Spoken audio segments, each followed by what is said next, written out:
Doctor साहब बहुत स्वागत है आपका यहाँ पर डॉक्टर वीर पुष्पक। लेकिन अब अभी ब्रिटेन के स्ट्रेन को लेकर डर लोगों का ठीक से दूर हुआ भी नहीं था डॉक्टर वीर, और अब ये साउथ अफ्रीका का नया जो स्ट्रेन सामने आया है और अब इसके जो मामले हैं वो ब्रिटेन में भी सामने आए हैं। क्या इसको लेकर जानकारी मिल रही है? क्योंकि सुनने में ये आ रहा है ये बहुत ज्यादा इन्फेक्शियस है, लेकिन कई बार खबरें बहुत ज्यादा उड़ भी जाती है, सच ऐसा नहीं होता।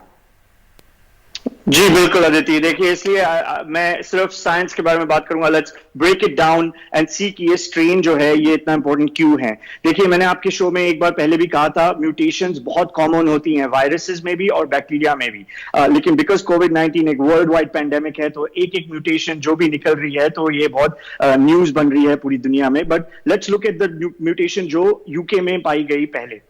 उस म्यूटेशन की जो पहली रिसर्च थी वो यूनिवर्सिटी ऑफ कैम्ब्रिज और इंपीरियल कॉलेज में हुई। उसमें देखा गया कि उस पर्टिकुलर वेरिएंट में 17 डिफरेंट टाइप्स ऑफ म्यूटेशंस हैं, जिसमें से 2 म्यूटेशंस बहुत इंपॉर्टेंट पाई गई, N501 एंड H69।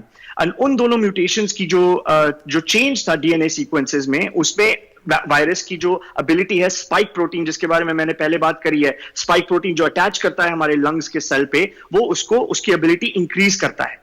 तो इसलिए वो स्ट्रेन जो है वो 70% ज्यादा इन्फेक्शियस पाया गया।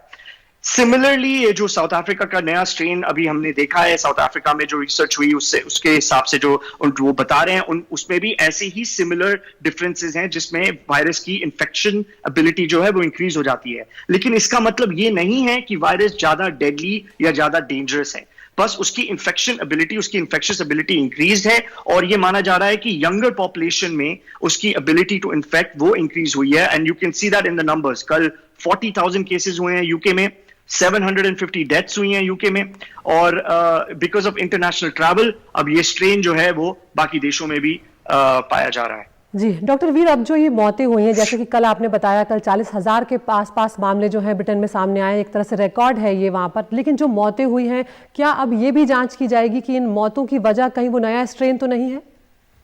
जी, इसकी जांच ऑलरेडी चल रही है। जो रिसर्च मैंने आपको बताई, प्रोफ रवि गुप्ता हैं कैम्ब्रिज के प्रोफेसर, जिन्होंने इस पे रिसर्च करी और एक ग्राफ उन्होंने दिखाया था जिसमें कि जब शुरू में अक्टूबर में इस स्ट्रेन को देखा गया तो इसके जो नंबर्स थे वो लेस देन 5% थे यूके के केसेस में, और धीरे धीरे जो उसके जो केसेस हैं वो almost 80% of all the cases that was seen in the UK, in south east England and London and in Wales were of the new strain.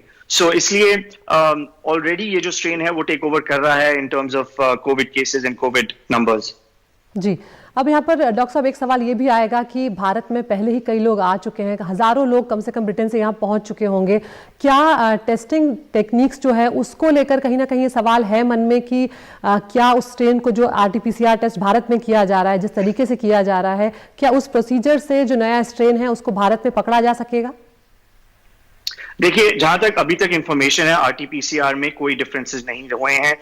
ये जो स्ट्रेन है ये पॉजिटिव आ रहा है RT-PCR में, तभी हमें इस स्ट्रेन के बारे में पता लगा है।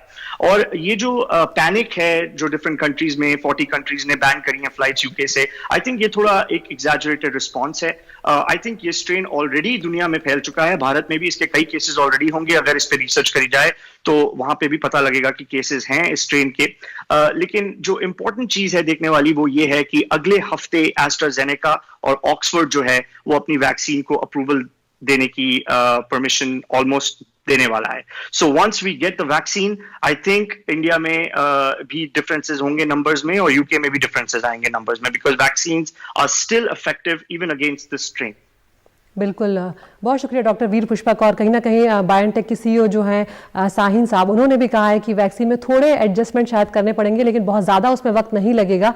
और फिलहाल उन्होंने कहा है कि जो नया ये वेरिएंट सामने आया है इसमें जो वैक्सीन है वो पूरी तरह से कारगर है, इसलिए बहुत ज़्यादा घबराने की ज़रूरत नहीं है। अमेरिका की बात करते हैं जो अभी